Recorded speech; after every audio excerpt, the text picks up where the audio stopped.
धाकड़ खबर, बेखौफजुमा बेबाक अंदाज। धाकड़ खबर के न्यूज रूम से मैं आपके साथ हूं अकरम रईस खान। उत्तर प्रदेश के डिप्टी सीएम हैं केशव प्रसाद मौर्य। सही मायने में कहा जाए तो 2017 का विधानसभा चुनाव इन्हीं के चेहरे पर लड़ा गया था। यही अपनी पार्टी के उस वक्त प्रदेश अध्यक्ष थे। यह अलग बात है कि जब चुनाव के नतीजे आए तो आदित्यनाथ योगी मुख्यमंत्री बनकर बैठ गए, इनको डिप्टी सीएम बनकर रह जाना पड़ा। तो इनके खिलाफ एक मुकदमा दर्ज कराने के लिए, एक एफआईआर दर्ज कराने के लिए अदालत में एक अर्जी लगाई गई, जिससे जज साहिबा ने अपने आप को अलग कर लिया। यानी कि जज साहिब ने कहा कि मैं डिप्टी सीएम से जुड़े हुए इस मामले की सुनवाई नहीं करूंगी। तो ये खबर आपके सामने आए तो दो सवाल आपके जहन में आने चाहिए। पहला सवाल ये कि डिप्टी सीएम के खिलाफ कौन से मुकदमे में एफआईआर दर्ज कराने की बात की जा रही है, और आखिर जज साहिबा ने इस मामले से अपने आप को क्यों अलग किया, क्या उन्होंने दलील दी है, और उनके अलग होने पर क्या कुछ सवाल खड़े हो सकते हैं। उसी के आसपास अपनी इस पूरी खबर को रखने की कोशिश करेंगे। 3 हिस्से में पूरी खबर आपके सामने रखने जा रहा हूं। चलते हैं खबर के पहले हिस्से की तरफ।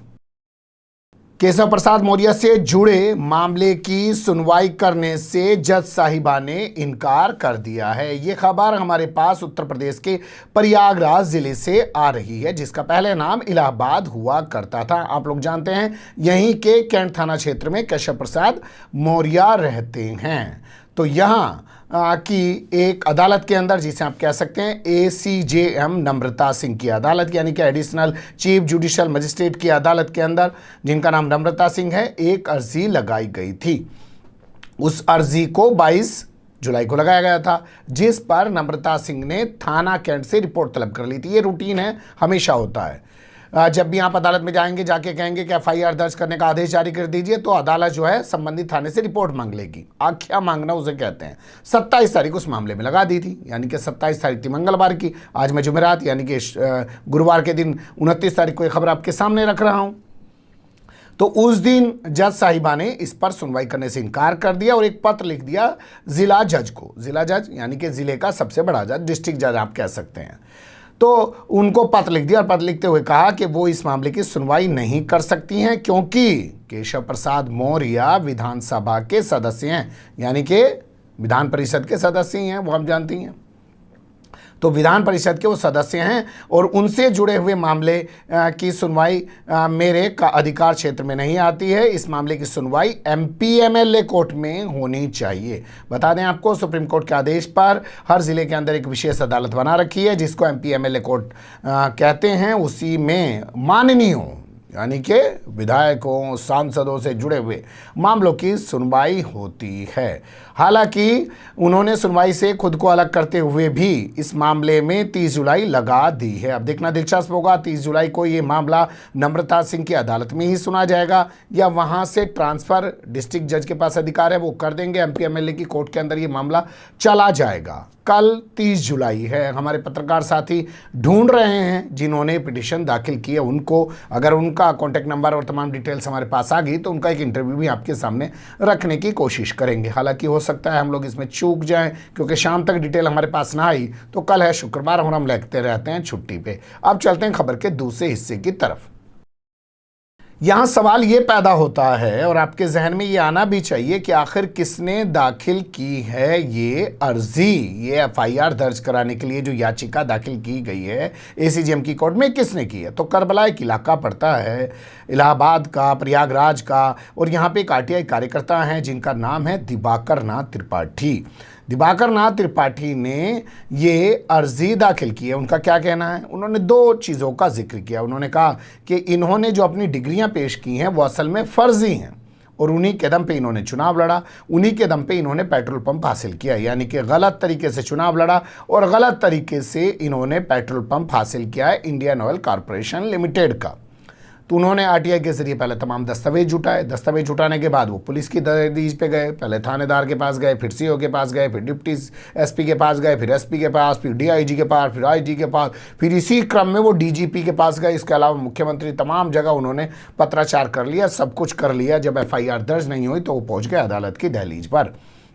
और उन्होंने जाके अर्जी दाखिल कर दी। और जैसा मैंने आपको ऊपर बताया कि जज साहिबा एसीजीएम ने जो है इस मामले में 22 तारीख को सुनवाई की और कैंट पुलिस से रिपोर्ट तलब कर ली। 27 तारीख आ दी, लेकिन 27 तारीख आती उससे पहले ही उन्होंने अपने आप को इससे अलग कर ली। आप देखना दिलचस्प होगा कि कल 30 जुलाई को इस मामले में होगा क्या। अब यहाँ ये जान लीजिए कि केशव प्रसाद मौर्य का छोटा सा प्रोफाइल क्या है। जी हाँ, केशव प्रसाद मौर्य की प्रोफाइल पे भी आपको नज़र रखना ज़रूरी है। 2007 में इन्होंने पहली बार विधानसभा का चुनाव लड़ा, उसी में इन्होंने जो हलफनामा दिया, उसी हलफनामे में इन दोनों फर्जी डिग्रियों को कथित तौर पे जो फर्जी बताई जा रही है उसका उल्लेख किया। आपको बताइए हलफनामे में बताना पड़ता है मेरी एक बीवी है, मेरे इतने बच्चे हैं, मेरे पास एक कार है, मेरे पास इतना पैसा है, मेरे पास एक मकान है, मेरे पास इतनी ज़मीन है, मेरे पास इतना सोना चांदी है, इतना नकदी है, तमाम चीज़ें, कितना पढ़ा लिखा हूँ, कितना पढ़ा लिखा नहीं हूँ, क्या मेरी उम्र है, तमाम चीज़ें उसमें देनी पड़ती हैं। उसको हलफनामा कहते हैं, नॉमिनेशन के साथ वो दाखिल करना पड़ता है। उसी के आधार पर आपने देखा होगा कि अक्सर कर मीडिया में रिपोर्ट आती रहती है कि देखो जी पिछली बार हलफनामा दिया था तब तो कह रहे थे 10 करोड़ की संपत्ति है, और इस बार 5 साल बाद जब हलफनामा दिया तो कह रहे 50 करोड़ की संपत्ति है, यानी कि 5 साल में 40 करोड़ की संपत्ति बढ़ गई माननीय की। तो उसी हलफनामे में इन्होंने डिटेल्स दी हैं और उसी में जो है दी गई डिटेल्स को फर्जी बताया जा रहा है और उसी पर इनको सवाल उठाया जा रहा है। क्या कहा जा रहा है वो आपको थोड़ा बता देते हैं। हिंदी साहित्य सम्मेलन द्वारा उन्होंने 2 डिग्रियां पेश की हैं। दोनों डिग्रियों की जो तारीख़ है, जो ईयर है यानी कि साल है, वार्षिक वर्ष जो होता है, वो दोनों अलग अलग हैं। अलग अलग होने भी चाहिए भाई, एक आदमी एक डिग्री, दोनों डिग्रियां तो एक साथ कर नहीं सकता, लेकिन बताया जा रहा है कि वो उस हिसाब से भी अलग हैं जिस हिसाब से अलग होने चाहिए। इसके अलावा कहा जा रहा है कि ये जो दोनों डिग्रियां हैं ये मान्यता प्राप्त नहीं है, यानी कि उन्होंने जो अपने आप को दिखाया कि मैं पढ़ा लिखा हूं, तो वो डिग्रियां जो वो पेश कर रहे हैं वो असल में मान्यता प्राप्त डिग्रियां नहीं हैं। और इसी आधार पे उन्होंने चुनाव लड़ा, इसी आधार पे उन्होंने पेट्रोल पंप हासिल किया। इस मामले में हमने सर्च करने की कोशिश की कि क्या केशव प्रसाद मौर्य का कोई रिएक्शन है, हमारे सामने नहीं आ पाए, लेकिन हम कोशिश कर रहे हैं कि दिवाकर नाथ त्रिपाठी मिल जाएं, उनके ज़रिए तमाम बातचीत आपके सामने रखने की कोशिश करें। जैसे अभी हाल फिलहाल में आपने देखा होगा कि हमने उत्तर प्रदेश के जाने माने आईपीएस ऑफिसर अमिताभ ठाकुर का एक इंटरव्यू आपके सामने रखा, जिसमें उन्होंने बताया कि उनका जो रिटायरमेंट जबरन किया गया है वो इसलिए क्योंकि उन्होंने आदित्यनाथ योगी के खिलाफ सिपाही यादव हत्याकांड की जांच की थी, कभी वहाँ एसपी रहते हुए महाराजगंज में। उसी की सज़ा उनको दी गई है। वो भी इस मामले को लेकर अदालत पहुँचे हैं, उनसे एक इंटरव्यू करेंगे, आपके सामने और रखेंगे। लेकिन इस खबर पर फिलहाल इतना ही। जैसे ही ताज़ा अपडेट आएगा कि मामला नम्रता सिंह की अदालत में रहेगा या एमपी एमएलए की कोर्ट में चला जाएगा, तो उस पर भी गौर करने की कोशिश करेंगे। लेकिन एक सवाल जो सबसे अहम है वो ये, क्या नम्रता सिंह को जब 22 जुलाई के सामने उनकी पिटीशन पहुंची थी और उन्होंने रिपोर्ट तलब की थी तब उन्हें नहीं पता था? क्योंकि वो तो तमाम चीज़ें उसमें लिखी गई थी, तब उन्होंने सवाल क्यों नहीं उठाए थे? 27 तारीख को सुनवाई के दौरान ही उन्होंने सवाल क्यों उठाया और सुनवाई से अपने आप को अलग करने के लिए पत्र लिख दिया कि केस साहब मेरे यहाँ से हटा दिया जाए? बने रहेगा धाकड़ खबर के साथ। फिलहाल कमेंट्स के रूप में आप लोग अपनी राय दे सकते हैं, खबर को लाइक कर सकते हैं, चैनल को सब्सक्राइब कर सकते हैं और ज़्यादा से ज़्यादा हमारी खबरों को शेयर कर सकते हैं। फिर ऐसे ही किसी सुलगते हुए या उलझते मुद्दे लेकर मैं आपके सामने हूँगा हाजिर। फिलहाल अभी मुझे दें इजाज़त।